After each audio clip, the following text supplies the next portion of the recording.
સુરત શહેરના પાંડેસરા વિસ્તારમાં રહેતા 40 વર્ષીય ફર્નિચર કોન્ટ્રાક્ટર મંગેશ સુતારનું શંકાસ્પદ મોત થયું છે. મૃતકના પરિવારે આ બાબતે ગંભીર આક્ષેપો કર્યા છે. મૂળ રાજસ્થાનના ઉદયપુર જિલ્લાના રહેવાસી મંગેશ સુતાર પોતાના પરિવાર સાથે સુરતના પાંડેસરા વિસ્તારમાં રહેતા હતા અને સિટીલાઇટ વિસ્તારમાં ફર્નિચર કોન્ટ્રાક્ટ પર કામ કરતા હતા. પરિવારે પોલીસ સમક્ષ રજૂઆત કરી છે કે મંગેશ સુતારે સાઇટ પર ધક્કો મારી નીચે ફેંકી દેવામાં આવ્યા હતા.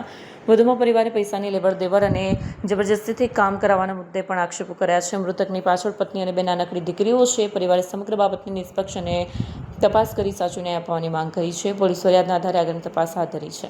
कल्पेश बाफना। क्या घटना हुई? मंगेश करके हमारे खास मित्र हैं, उनकी मृत्यु हो गई कल। बट वो कैसे हुआ हमको अब तक क्लियरिफिकेशन नहीं मिला है।